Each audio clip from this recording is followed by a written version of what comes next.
Things like this usually don't happen in a community like ours. It's very tragic.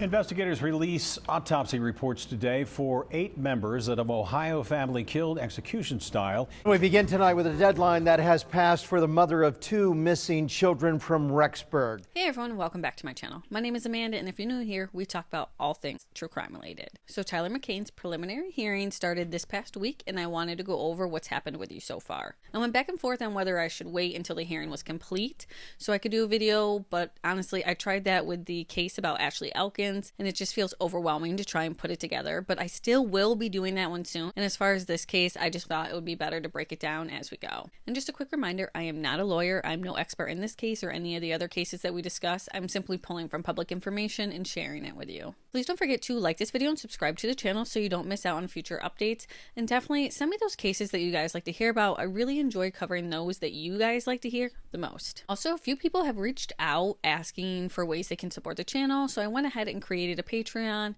It's a way for anyone who wants to support me to do so, while also getting a few perks in return. I do plan on releasing extra content there. And as for the podcast form, I'm still learning how Patreon works. So after I post my first video over there, I'm going to see how I can get it either to the podcasting platform, or I can just go ahead and set up a subscription through that for those same episodes. That sounds like something you'd like to be a part of. I will link that in the description. And as always though, just watching, liking, and commenting means the world to me. Before we get into the hearing, I do want to just do a quick recap for those who did not catch the first video that I did on her. If I remember, I'll try to link it here. But Nikki Cheng Saelee-McCain was 39 years old and a mother of 4 when she went missing. She was last heard from in the early morning hours of May 18th after she was seen at Mercy Hospital with Tyler's family. Her truck was later found abandoned near Shasta-Tahoma County line, with Nikki's blood found on a sheet in the back of the truck, along with other evidence tying Tyler to the vehicle. Investigators say that her phone connected to the family's home Wi-Fi at around 3 a.m. and an eyewitness placed both Nikki and Tyler at the home on May 18th. On August 20th, 2025, Tyler McCain was arrested and charged with murder with special circumstances. He is being held without bail, and his preliminary hearing was set to start on September 3rd. Now, at the September 3rd hearing, a few motions were addressed before testimony began. The prosecution filed a motion for the defense attorney, Michael Voorhees, to be removed from the case. Nikki's little sister, Chloe, took the stand and testified that on April 10th, 2024, Nikki called her sounding panicked, worried, and scared. Nikki told her that Tyler had tricked her into showing up to a meeting at Voorhees' office, where Voorhees was representing Tyler on the domestic violence charge that we discussed from November 2023. A member of the Shasta County Sheriff's Office also took the stand. She testified that cell phone records placed both Nikki and Tyler's phones at Voorhees' office on that same day. The prosecution also filed a second motion wanting Voorhees disqualified, saying he had previously represented another man who was expected to be called as a witness in Tyler's trial. But the judge denied both of the prosecution's motions, allowing Voorhees to remain as Tyler's attorney. The defense also filed a motion requesting that Tyler's preliminary hearing would be closed to the public, but this motion was denied as well. The judge explained that while the hearing remains open, the media has been instructed that they are not able to take video or photos during the proceedings, which honestly, that makes sense. I haven't been able to find any recordings or photos except for maybe one of Tyler in the courtroom. If you happen to see any that I didn't, please feel free to send them my way.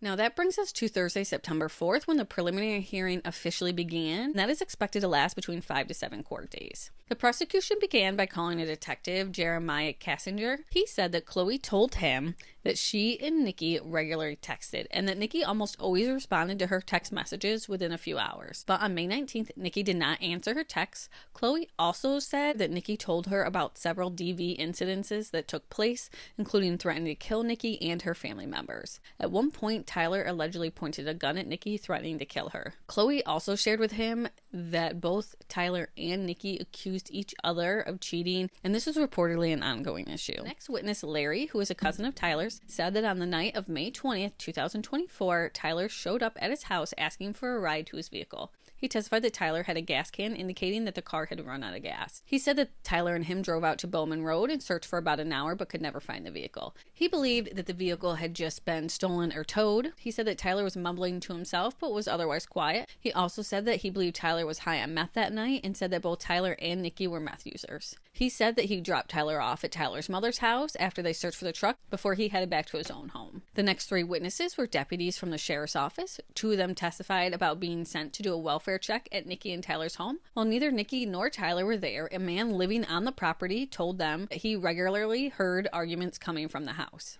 Another deputy testified that he located Nikki's Chevy Avalanche on Highway 36 on the night of May 25th. He said the vehicle had a strong death odor coming from the bed of the truck, like where the tonneau cover was. He said that there was a strong death odor coming from there. Another deputy testified that he located Nikki's Chevy Avalanche on Highway 36 on the night of May 25th. He said that the vehicle had a strong death odor coming from the covered truck bed and that he noticed small insects like flies or gnats around it as well.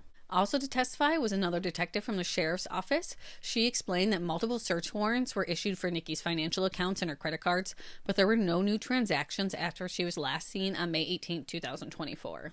The last witness was Sergeant Gary Mall, who testified about meeting with Nikki at Mercy Hospital on December 1st, 2023. He recorded their conversation about the attack that had taken place between Tyler and Nikki. In court, the recording of Nikki's initial reports were played, followed by a police report that Tyler had that same day. That testimony completed the day for day one, I guess you would call it, and wrapped up the hearing for the day. The next hearing is set for Tuesday, September 9th. Since from what I read, court doesn't hold preliminary hearings on Fridays. I'm not sure what's up with Monday, September 8th, but it's reported that it's expected to last till Thursday, which I know isn't exactly 5 to 7 days like they said earlier, but I'm just here to report to you what's happening. So that's the update for this case so far. We'll have to see what happens next week, and I'll be back here to break it down for you guys. Please make sure to like the video and subscribe to the channel, especially if you made it this far. You should just go ahead and subscribe already. But until next time, stay safe out there.